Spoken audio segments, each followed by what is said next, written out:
आज मैं आपको अपनी सच्ची मोहब्बत की कहानी सुनाने जा रही हूँ। अगर मोहब्बत सच्ची हो और दिल से दुआ की जाए तो भगवान भी हमारा साथ देते हैं। मेरी माँ ने मेरी शादी एक 16 साल के लड़के से जबरदस्ती तय कर दी। लेकिन मैंने भी सोच लिया था कि मैं इस बच्चे को बेहोशी की दवा देकर रोज अपने आशिक को बुला लिया करूंगी। लेकिन इस समय मेरे पैरों तले से जमीन निकल गई। जब कमरे में आते ही उसने, मोहब्बत हर किसी के नसीब में नहीं होती। यह भी कहा जा सकता है कि मोहब्बत कोई आम चीज नहीं होती जो हर इंसान को मिल जाए। मुझे भी एक इंसान से मोहब्बत हो गई थी। उसके लिए मैं अपनी जान, अपना सब कुछ कुर्बान करने के लिए तैयार थी। अपने माता पिता, अपने खानदान वालों, सबसे लड़ी थी। अपने माँ बाप को यह सब बताने के बाद मैं उनकी नज़रों में गिर चुकी थी। लेकिन मुझे पता था कि मेरी मोहब्बत मेरे दिल में भगवान ने डाली है। अगर भगवान ने इसको मेरे नसीब में लिखा है तो यह मुझे मिल जाएगा, और अगर यह मुझे नहीं मिला तो भगवान ने इसे मेरे नसीब में लिखा ही नहीं है। हम खुद से अपने लिए कुछ भी नहीं कर सकते, बल्कि सब नसीब का खेल होता है। मेरा नाम सिला है। हम 4 भाई बहन थे। मुझे अपनी जिंदगी में मोहब्बत के सिवा कुछ भी नहीं चाहिए था। मैं एक गरीब घर की लड़की थी, जहां एक वक्त का खाना खाने के बाद दूसरे वक्त का खाना खाने के लिए मेहनत करनी पड़ती थी। हमारा घर भी बहुत छोटा था और वह काफी टूटा हुआ था। लेकिन मेरे पिताजी को कोई परवाह नहीं थी। हमारे साथ हमारी चाची भी रहती थी। मेरी माँ और मेरी चाची में आए दिन झगड़े होते रहते थे। ना कभी मेरी माँ और चाची की बनी, और ना ही कभी हम बहन भाइयों की। हमारी चाची के बच्चों से बनी मेरी बड़ी बहन की शादी की उम्र हो चुकी है। उसके लिए रिश्ते तो आते थे, लेकिन सबको ढेर सारा दहेज चाहिए होता था। लेकिन हम गरीबों के पास देने के लिए कुछ भी नहीं था। मैंने अपनी माँ से कहा, आपको क्या जरूरत है बड़े घर में दीदी का रिश्ता करने की? आप किसी हमारे जैसे ही घर में उनकी शादी कर दीजिए। लेकिन मेरी माँ का कहना था, अगर वह मेरी बहन की शादी बड़े घर में करेंगी तो वहां उनकी बेटियां खुश रहेंगी। उन्हें किसी भी बात के लिए सोचना समझना नहीं पड़ेगा। मेरी माँ कहती थी, मैंने अपनी जिंदगी में अपनी सारी ख्वाहिशों को मार दिया, लेकिन मैं अपनी बेटियों के साथ ऐसा होने नहीं दूंगी। मैं अभी पढ़ रही थी और साथ में कुछ बच्चों को ट्यूशन भी पढ़ाती थी। उसी समय मुझे एक लड़के से मोहब्बत हो गई और वह मेरे घर मेरा रिश्ता लेकर आ गया। लेकिन मेरे माँ ने उसको मना कर दिया। मैंने बहुत कोशिश की, अपने घर वालों को समझाने की, पर उन्होंने मुझे धमकियां देना शुरू कर दी। मजबूर होकर मैंने उस लड़के साहिल से कहा, जिससे मैं मोहब्बत करती थी, हम भागकर शादी कर लेते हैं। पर उसने मुझसे कहा, तुम एक शरीफ घर की लड़की हो, ऐसी बात तो तुम्हें अपनी जुबान पर भी नहीं लानी चाहिए। अगर भगवान ने हमारा मिलन लिखा होगा तो यह दुनिया कितनी भी हमें जुदा करने की कोशिश कर ले, हम मिलकर ही रहेंगे। लेकिन हम कोई गलत कदम नहीं उठाएंगे। तुम हमेशा वही करना जो तुम्हारे माता पिता चाहे, उनकी इज्जत को नीलाम मत करना। मैं दिन रात भगवान से उस लड़के के लिए दुआ करती। तभी एक दिन मेरी माँ ने अचानक मेरी शादी एक 16 साल के लड़के से जबरदस्ती दे दी। लेकिन मैंने भी सोच लिया था कि मैं इस कम उम्र के लड़के को रोजाना बेहोशी की दवा देकर अपने आशिक को बुला लिया करूंगी। लेकिन उस समय मेरे पैरों तले से जमीन निकल गई। जब कमरे में आते ही मैंने उस बच्चे को देखा, मैं बहुत घबरा गई थी, क्योंकि कमरे में वह लड़का नहीं आया था जिससे मेरी माँ ने मेरी शादी की थी, बल्कि मेरे कमरे में वह लड़का आया था जिससे मैं मोहब्बत करती। कि मैंने उससे कहा, साहिल तुम यहाँ क्यों कैसे आ गए? जब मुझे तुम्हारी जरूरत थी तब तो तुम नहीं आए। अगर तुम्हें यहाँ किसी ने देख लिया तो हंगामा हो जाएगा। उसने मुझसे कहा, तुम फिक्र मत करो, सब सो चुके हैं, यहाँ कोई नहीं आएगा। फिर वह मेरी तरफ मोहब्बत से देखने लगा और कहने लगा, आज मैं तुम्हें अपनी जिंदगी के बारे में बताता हूँ। मैं भी उसकी तरफ देखने लगी। एक तरफ जहां मुझे खुशी हो रही थी और अफसोस भी हो रहा था, उसकी आंखें सुर्ख थीं। मैंने उससे कहा, मैं तुम्हें पहले ही बता चुकी थी, अगर मैं यह शादी ना करती तो मेरी माँ मर जाती। मेरी माँ ने जबरदस्ती मेरी शादी इस लड़के से कर दी, वरना भगवान जानता है कि मैं तुमसे कितनी मोहब्बत करती हूँ। अगर आज भी तुम मुझसे कहो तो मैं तुम्हारे साथ जाने के लिए तैयार हूँ। तुम मुझे ऐसी नजरों से मत देखो, मैं बेवफा नहीं हूँ। मैं अपने घर वालों के आगे मजबूर थी। अगर मैं उनका कहना नहीं मानती तो सब कुछ बर्बाद हो जाता। मुझे अपनी बहनों की खातिर यह शादी करनी पड़ी। अगर मैं ऐसा नहीं करती तो मेरी बहनें कुंवारी रह जाती। मैंने सुना है मेरे माँ बाप को मेरी ससुराल वालों ने बहुत सारा पैसा दिया है, जिससे वह मेरी और बहनों की भी शादी कर सकते हैं। लेकिन तुम जानते हो कि मुझे पैसा नहीं, सिर्फ तुम्हारी मोहब्बत चाहिए थी। तुम मुझे इतने सालों से जानते हो, मैं ऐसी लड़की नहीं हूं जो दौलत के लालच में आकर तुम्हें धोखा दे देती। मैं बहुत ज्यादा रो रही थी, क्योंकि मैं अपने प्यार को खो चुकी थी, और अपने प्यार को खो देना कोई आसान बात नहीं होती। मैं बिल्कुल टूट चुकी थी। साहिल ने मुझे एक ऐसा सच बताया जिसे सुनकर मुझे यकीन नहीं आया। मैं हैरत भरी नजरों से उसे देखने लगी। उसने मुझसे कहा कि जो मैं तुम्हें बता रहा हूं सब सच है। मैं ही तुम्हारा पति हूं। तुम्हारी शादी मुझसे ही हुई है। मैं तो यह सब सुनकर शॉक रह गई थी। भला यह सब कैसे हुआ? देव जो मेरा पति था उसने मुझे बताया। यह लंबी कहानी है। जब मैं 5 साल का था तो मेरी माँ मुझे छोड़कर चली गई थी। मेरी माँ और पिताजी की कभी आपस में नहीं बनी। मेरे बचपन से ही दोनों को लड़ते देखा। मैं अपनी माँ के लिए बहुत रोता था, उन्हें बहुत याद करता। पी हुआ था, लेकिन उन्हें मेरी कोई फिक्र नहीं थी। पिताजी मुझसे कहते थे, तुम्हारी माँ को तुम्हारी कोई फिक्र नहीं है, तुम उसके लिए रोया मत करो। अगर उसे तुम्हारी जरूरत होती तो वह कभी भी तुम्हें छोड़कर नहीं जाती। कुछ समय बाद ही माँ ने पिताजी से डिवोर्स ले ली और वह हमेशा के लिए मुझे छोड़कर चली गई। माँ ने एक बार भी मुझे अपने साथ ले जाने के बारे में नहीं कहा था। उल्टा पिताजी को बोला कि तुम्हारा बेटा है, तुम ही इसे संभालो, मुझे इसकी जरूरत नहीं है। यह बड़े होकर तुम्हारी तरह ही निकलेगा, जिसे औरतों की आज़ादी बर्दाश्त नहीं होगी। माँ की यह बात सुनकर मुझे बहुत ज्यादा रोना आया। कभी कभी माँ मुझे फोन करती बात करने के लिए, लेकिन मैं उनसे बात नहीं करता था। फिर एक दिन मुझे पिताजी ने बताया, तुम्हारी माँ ने दूसरी शादी कर ली है और जिससे शादी की है वह आदमी करोड़पति है।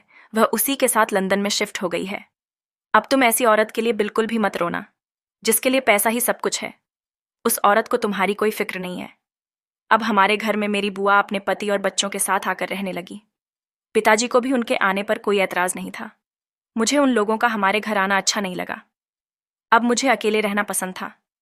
मैं नहीं चाहता था मेरे घर में कोई शोर शराबा हो। समय के साथ साथ मेरे पिताजी के कारोबार में भी तरक्की हो गई और हमारा स्टेटस भी चेंज हो गया। जिस दौलत के लिए मेरी माँ मुझे छोड़कर गई थी, पिताजी ने दिन रात मेहनत करके सब कुछ कमा लिया था। मैं स्कूल से आता तो सीधा अपने कमरे में चला जाता। मेरे पीछे पीछे मेरी बुआ मेरे लिए खाना लेकर आती और कभी कभी उनकी बेटी भी मेरे पास आकर बैठ जाती थी। तब मैं बहुत छोटा था, लेकिन मुझे मेरी बुआ का कमरे में आना अच्छा नहीं लगता था। इसीलिए मैंने उनसे एक दिन मना कर दिया, लेकिन मेरी बुआ ने मुझसे कहा, तुम्हारी माँ तो दूसरी शादी करके विदेश चली गई। अब तुम्हें तो किसी ना किसी को संभालना ही होगा। मैं तो सिर्फ तुम्हारी खातिर ही इस घर में आई हूं, वरना आज के समय में कौन किसी का सोचता है। उनकी यह बात सुनकर मैं खामोश हो जाता। पिताजी ने भी अभी तक दूसरी शादी नहीं की थी। मैं अपने पिताजी से कहता कि आप दूसरी शादी कर लीजिए, तो वह मुझसे कहते कि मुझे औरत जात पर भरोसा नहीं करना। पिताजी की यह बात सुनकर मैं खुश हो जाता और सोचने लगता कि पिताजी मेरे खातिर दूसरी शादी नहीं कर रहे। शायद पिताजी मेरा प्यार बांटना नहीं चाहते। कुछ साल गुजरे थे तो मेरे पिताजी ने दूसरी शादी कर ली। अब मैं बड़ा हो गया था और कॉलेज जाने लगा था। मैं कॉलेज से घर आया तो मैंने देखा कि मेरे पिताजी दूल्हा बने बैठे थे। उनके गले में हार पड़े थे और उनकी बराबर में एक औरत बैठी थी। मेरे बुआ मुंह बनाए खड़ी थी और उनके पति का मूड भी कुछ अच्छा नहीं था। पिताजी ने मुझे कहा कि देखो, तुम कहते थे ना बेटा दूसरी शादी कर लो, तो आज मैंने दूसरी शादी कर ली। आखिर मैं भी कब तक अकेले जिंदगी जीता। मैंने पिताजी से कहा कि अगर आपको शादी करनी थी तो आपने पहले क्यों नहीं की? इस उम्र में आकर आपने शादी क्यों की? पिताजी ने कहा कि तुम्हारा क्या मतलब है कि शादी क्यों की? क्या मैं तुम्हारी खातिर पूरी जिंदगी ऐसे ही रहता? कल को तुम भी शादी कर अपनी बीवी बच्चों में मग्न हो जाओगे। शायद तुम्हें भी मेरी फिक्र ना रहे। वैसे भी आज के जमाने में माँ बाप को कौन पूछता है। मैं उसी समय घर से बाहर चला गया। माता पिता तो औलाद के लिए बहुत जरूरी होते हैं। उनकी कमी तो कभी भी कोई और पूरी नहीं कर सकता। मैं बहुत देर तक सड़कों पर ऐसे ही घूमता रहा। देर रात जब मैं अपने घर पहुंचा, मैंने देखा कि कोई चोरी चोरी हमारे घर में घुस रहा है। वह मेरी दूसरी माँ के कमरे में गया था। मैं भी उसका पीछा करने लगा। मुझे लगा कि शायद कोई चोर है। माँ के कमरे के दरवाजे के पास पहुंचा तो मुझे उनके बातें करने की आवाज आई। वह मेरी माँ का दोस्त था। वह उस आदमी से छुपकर बातें कर रही थी। कह रही थी कि कुछ दिन की बात है, मैं अपने पति के रिश्तेदार और बेटों को इस घर से निकाल दूंगी। यह सारी दौलत हमारी होगी। और वह दोनों बहुत हंस रहे थे। मैंने सोचा कि जाकर उनकी खबर लेता हूं। मैं मुड़ा तो अचानक मेरी नज़र मेरी बुआ पर चली गई। वह रात को इस समय घर से बाहर जा रही थी। मैं सोच में पड़ गया कि वह इस समय घर से बाहर क्यों जा रही है। घर की औरतों को क्या हो गया था? एक छुपकर बंद कमरे में गैर मर्द से हंस हंस कर बातें कर रही थी और दूसरी रात के इस समय घर से छुपकर बाहर जा रही थी। मेरी बुआ चाहती थी कि मैं उनकी बेटी से शादी कर लूं, ताकि मेरी सारी दौलत उनकी हो जाए। और उनकी बेटी जो मुझसे नहीं, मेरी दौलत से मोहब्बत करती। और ये सब देखकर मेरा दिल बहुत खराब हो चुका था। मैं अपने पिताजी से भी बहुत नाराज था। एक तो उन्होंने इस उम्र में शादी कर ली थी और शादी भी ऐसी औरतों से की थी जो उनके काबिल नहीं थी। मैंने रात का सारा किस्सा पिताजी को बताया। उन्होंने मेरी बात पर यकीन नहीं किया। उन्होंने मुझसे कहा कि सब औरतें तुम्हारी माँ जैसी नहीं होती, इस बात पर मुझे बहुत ज्यादा गुस्सा आया। मैंने उनसे कहा, आप क्यों हर बार तुम्हारी माँ करते रहते हैं? मैंने खुद उसे अपनी माँ नहीं बनाया। आपने खुद अपनी मर्जी से उस औरत से शादी की थी और उस औरत के लिए पूरे खानदान को छोड़ दिया था। अब तो आपने भी दूसरी शादी कर ली है। दोनों ही अपनी जिंदगी में आगे बढ़ चुके हैं। मैं तो आप दोनों की जिंदगियों में हूं ही नहीं। आप लोगों के पास मेरे लिए समय ही नहीं है। पिताजी ने कहा कि तुम भी अपनी शादी कर लो। कल को तुम्हारे भी बीवी बच्चे होंगे तो तुम्हें रिश्तों की समझ आ जाएगी। तुम्हारी बुआ की बेटी बहुत अच्छी है, उसने सारा घर संभाल रखा है, तुम उसके साथ खुश रहोगे। मैंने पिताजी से कहा, मुझे किसी ऐसी लड़की से शादी नहीं करनी जिसे मुझसे नहीं, मेरी दौलत से प्यार हो। मैं ऐसी लड़की से शादी करना चाहता हूं जो सिर्फ मुझे चाहे, यह कहकर मैं अपने कमरे में चला गया। मैं बहुत अकेला फील कर रहा था। कभी कभी तो मुझे ऐसा लगता था कि मैं डिप्रेशन का शिकार हो गया हूं। मेरी दूसरी माँ मुझसे कहती थी कि जाओ अपने आप को किसी साइकोलॉजी को दिखा लो। मेरी दूसरी माँ पिताजी के सामने मुझसे बहुत प्यार से बात करती थी। मेरी सगी माँ भी अपने बच्चों में बिजी थी। अब तो वह मुझे फोन भी नहीं करती थी। मेरे पिताजी मेरा रिश्ता अपने दोस्त की बेटी से तय कर रहे थे। वह लोग मेरे घर में नीचे लांच में ही बैठे थे। उसी समय मेरी बुआ की बेटी मेरे कमरे में आई और मुझसे कहने लगी, साहिल, मैं तुमसे बहुत मोहब्बत करती हूँ। अगर मेरी तुमसे शादी नहीं हुई तो मैं मर जाऊंगी। प्लीज मुझसे शादी कर लो। यह सुनकर मैंने उससे कहा कि ठीक है, मैं तुमसे शादी करने के लिए तैयार हूं, लेकिन हम यह घर बार छोड़कर चले जाएंगे। हम अलग घर में रहेंगे। मैं कोई छोटी मोटी नौकरी कर लूंगा, क्योंकि पिताजी तो मुझे इस घर से निकाल देंगे। वह हैरान हो गई हो। मुझसे कहने लगी कि मैं सोचकर बताती हूँ। मुझे उस पर हंसी आने लगी, क्योंकि अगर उसे मुझसे मोहब्बत होती तो उसे सोचने की जरूरत नहीं पड़ती। उसी समय मेरी बुआ ने दरवाजे को बाहर से बंद कर दिया और शोर मचाने लगी। शोर सुनकर पिताजी और मेहमान भी ऊपर आ गए। मैंने दरवाजा खोलने की कोशिश की तो दरवाजा बाहर से बंद था। किसी ने भी यह बात नोटिस नहीं की। फूफा दरवाजा तोड़ने की कोशिश करने लगे। मेरे दिमाग में तो ऐसा कुछ था भी नहीं जो हो रहा था। जब फूफा ने दरवाजा तोड़ दिया और वह अंदर आए तो उन्होंने अपनी बेटी के मुंह पर एक थप्पड़ मारा। पर बुआ ने कहा कि बेटी को क्यों मार रहे हो, इस लड़के से पूछो जिसने मेरी बेटी को बहलाकर अपने कमरे में बुलाया था। जब इसको मेरी बेटी से शादी ही नहीं करनी थी तो क्यों उसने इसे अपनी मीठी मीठी बातों में फंसा कर रखा था। डैडी के दोस्त जो घर पर आए हुए थे वो पिताजी को बुरा भला कहने लगे और हमारे घर से चले गए। डैडी ने मुझे जोर से थप्पड़ मारा। मैंने पिताजी को कहा कि सब कुछ झूठ है। मैंने अपनी बुआ की बेटी से कहा कि तुम तो सब कुछ जानती हो ना, तुम पिताजी को बताओ कि सच क्या है। उसने भी कहा कि साहिल, मुझे तुमसे यह उम्मीद नहीं थी। तुमने मुझसे पहले मोहब्बत के वादे किए और अब इनकार कर रहे हो। तुमने मुझे खुद ही अपने कमरे में बुलाकर दरवाजा बंद कर लिया था। उसने पिताजी से कहा कि मैं साहिल के बच्चे की मां बनने वाली, लेकिन अब यह मुझसे कहता है कि मैं हॉस्पिटल। इतना कहकर वह फूट फूट कर रोने लगी। मैं पिताजी को बार बार बता रहा था कि यह सब कुछ सच नहीं है, लेकिन उन्हें तो मेरी बात पर यकीन ही नहीं आया। वह मुझे बुरा भला कह रहे थे और कह रहे थे कि मैंने तुम्हारी परवरिश ऐसी नहीं की थी। तभी मेरे फूफा कहने लगे, अभी अपने बेटे की शादी मेरी बेटी के साथ करवा दो, वरना मैं किसी को मुंह दिखाने काबिल नहीं रहूंगा। पिताजी ने किसी की कोई बात नहीं सुनी। वह मुझे धक्के मारकर घर से निकालने लगे। उन्हें मेरी आंखों में सच्चाई नहीं दिख रही थी, जबकि वह मुझे अच्छे से जानते थे कि मुझे औरतों से कितनी नफरत। वह मैं तो अभी शादी भी नहीं करना चाहता था। डैडी के जिद करने पर भी मैं उनसे कहता कि मैं इस लड़की से शादी करूंगा जो सिर्फ मुझसे मोहब्बत करती हो, मेरी दौलत से नहीं। उस रात में खाली हाथ अपने घर से हमेशा के लिए निकल गया था। मुझे नहीं पता था कि मुझे कहाँ जाना है। मेरा तो कोई दोस्त भी नहीं था जिसके पास मैं चला जाता। थककर मैं वही सड़क पर बैठा और सोचने लगा कि पता नहीं भगवान ने मेरी किस्मत में क्या लिखा है। मुझे अपने पिताजी का यूं बदलता हुआ अंदाज देखकर बहुत अफसोस हुआ था। मैं अपने पिताजी से बहुत मोहब्बत करता था, पर और अपने ही सगे बेटे को धक्के मारकर घर से बाहर निकाल दिया। मैं घर से ऐसे ही आ गया था। मेरे पास पैसे भी नहीं थे। मैं वहीं सड़क के किनारे एक बेंच पर लेटे लेटे सो गया।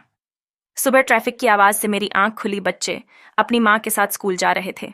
मैं सोचने लगा कि मेरी माँ भी ऐसे ही मुझे स्कूल छोड़ने जाती होगी, लेकिन मेरी माँ तो मुझे बहुत छोटी उम्र में ही छोड़कर चली गई थी।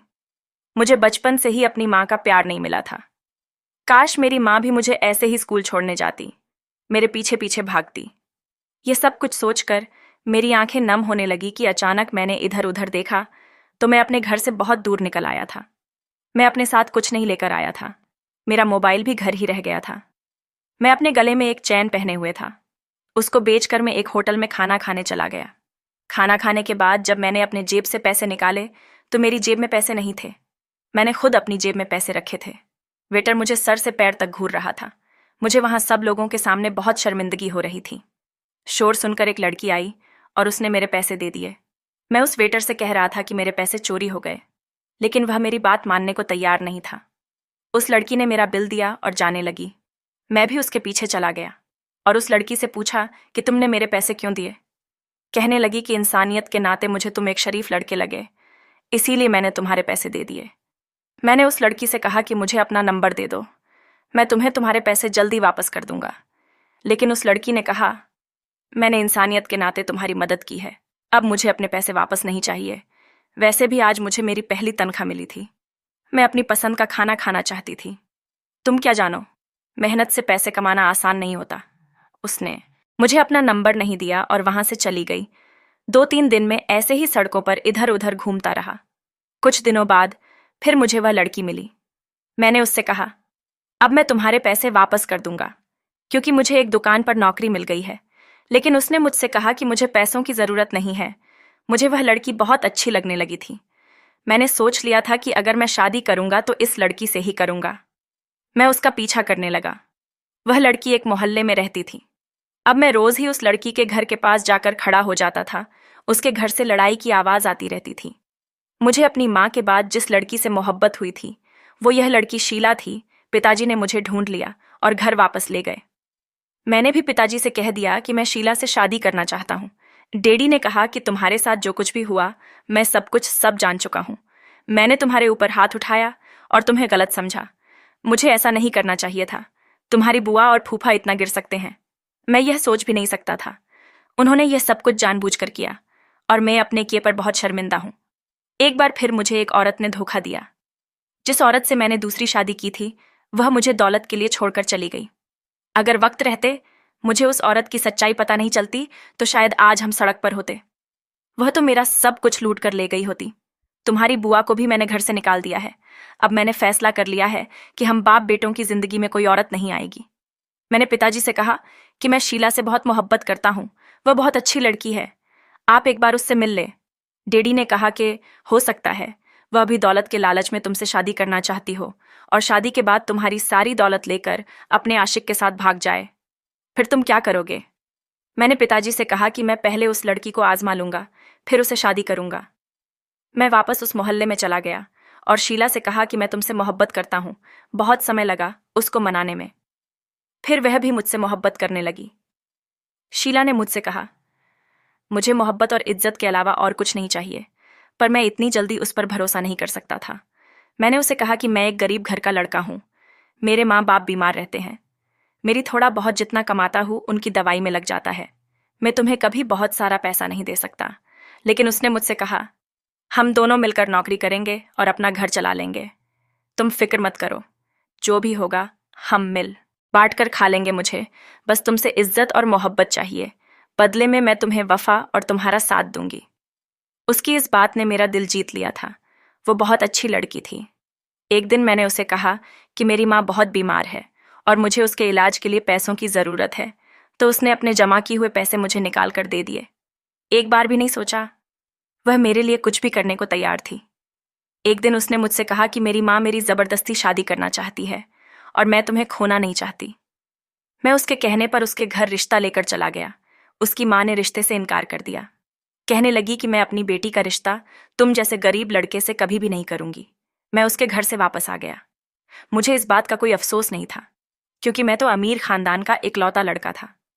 शीला मेरे पास आई और रोने लगी। कहने लगी कि मैं तुम्हारे सिवा किसी और से शादी नहीं करूंगी, हम भागकर शादी कर लेते हैं।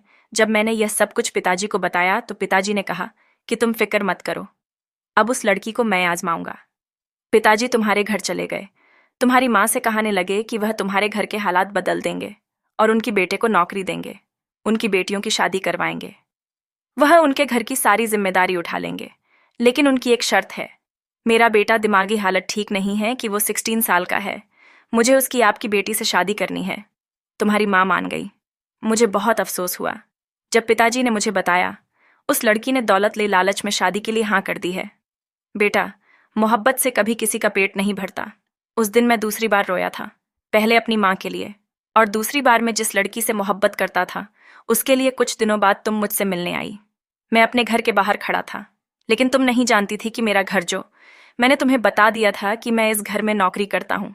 तुमने मुझसे कहा कि हम भागकर शादी कर लेते हैं। मेरी माँ दौलत के लालच में मेरी एक 16 साल के लड़के से शादी कर रही है। मुझे दौलत नहीं चाहिए और ना ही बड़ा घर चाहिए। मुझे तो सिर्फ तुम्हारी मोहब्बत चाहिए। क्या तुम मेरा साथ दोगे? तुम्हारी बात सुनकर मुझे बहुत खुशी हुई थी। पिताजी ने भी हमारी सारी बातें सुन ली थीं, पर मैं उस दिन आ नहीं सका और तुमने मजबूरी में उस लड़के से शादी कर ली। तुम मुझे फोन करती रही, मैसेज करती रही। मैं तुम्हें सरप्राइज देना चाहता था। तुमसे मुझे पहली बार मोहब्बत हुई थी और तुम्हारी शादी मुझसे ही हुई है। यहाँ मेरे घर में तुम्हें सब कुछ मिलेगा। कभी भी तुम्हें किसी चीज की परेशानी नहीं होगी। तुम कभी मेरे साथ बेवफाई मत करना। मुझे छोड़कर मत जाना। मेरा पति मेरा हाथ पकड़कर यह सब बातें कह रहा था। उसकी आंखों में आंसू थे और मैं अपनी किस्मत पर हैरान थी, जैसे मैं कोई सपना देख रही हूं। मैं बहुत ज्यादा खुश थी। मैं भगवान का शुक्रिया अदा कर रही थी, जिसने मुझे इतना कुछ दे दिया था। मैंने अपनी मोहब्बत को पा लिया था। मेरी बहनों की शादी भी अच्छी जगह हो गई थी। मेरे भाई की नौकरी लग गई थी। मेरी माँ भी बहुत खुश थी। मेरी शादी को 5 साल हो चुके थे और हमारे 2 बच्चे थे। मैं अपने परिवार के साथ एक खुशहाल जिंदगी गुजार रही थी। दौलत सब कुछ नहीं होती। जिंदगी जीने के लिए मोहब्बत की जरूरत होती है, और एक अच्छे साथी का मिल जाना भगवान के कर्म की बात होती है। जो लोग सच्ची मोहब्बत छोड़कर दौलत के पीछे भागते हैं, उन्हें दौलत तो मिल जाती है, लेकिन कोई मोहब्बत की कद्र करना सीखें। दोस्तों, वीडियो कैसा लगा? कमेंट करके जरूर बताना। वीडियो को लाइक और चैनल सब्सक्राइब कर देना।